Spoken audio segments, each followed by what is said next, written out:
every now and then a plan comes together. We've had a big deer here this year. Neighbors got pictures of him. He's multiple points, non-typical. Definitely a 170-inch deer, maybe more. I've had no pictures, and it's shocked me throughout August, September, and most of October. I hung a stand, started hunting it. I hunted for 4 days, right on a rub line. Didn't really like the setup. The more I hunted it, the more I disliked it. I decided to put a mock scrape out. Got a few deer on camera at that spot, and I figured out with my cameras, these deer were not traveling the way I thought they were. They're on the opposite side of the hollow, traveling up the ridge, and that's actually a spot that we killed a few good deer in. Found some really good rubs, there's a good scrape line, some major traveling paths. October 26th, right at noon, I go in there, slip in, put a good setup, good tree. It's a 4-forked pine tree. I mean, great, good backdrop. I set a stand up in there, and that was at noon. I was a little late, had a few things to do at home. I was a little late getting in the hunt that evening. I said, wind's right, I'm gonna go in here and hunt this stand. I go in there, it's about 5 o'clock. I knew I was a little late, but I was still gonna slip in there and try it. I mean, everything came together. I wasn't in there 10 minutes, got the cameras ready. Everything just got set, and all of a sudden I looked to my left, small 8-point, and boom, right behind him. 140-inch, 11-point, hit the snort weave. Great deer. I snort weaved 3 times. That deer, he stopped, he looked, and he sat there. I got a camera mount in one hand and a bow in the other, and I'm watching this deer, and he sits there for 20 minutes, and I cannot move. I mean, it's what it's all about, man. I could not move.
Boom, here he comes.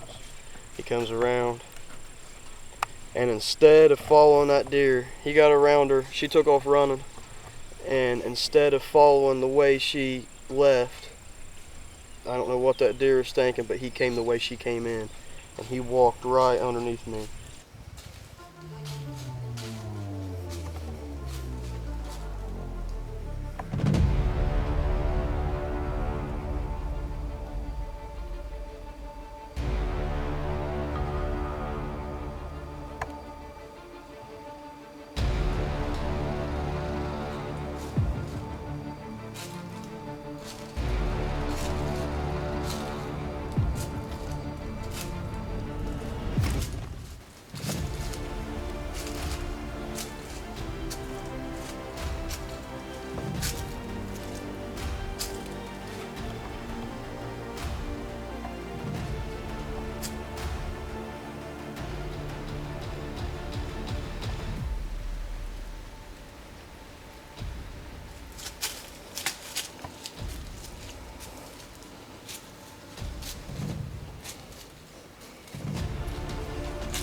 I got one shot.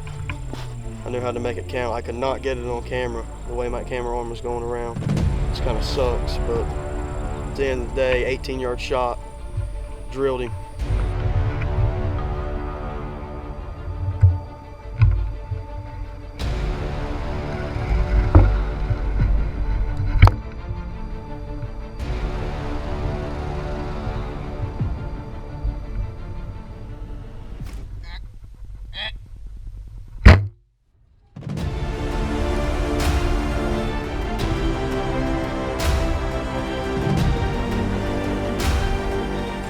At the end of the day, 18-yard shot, drilled him, and it was a really good day.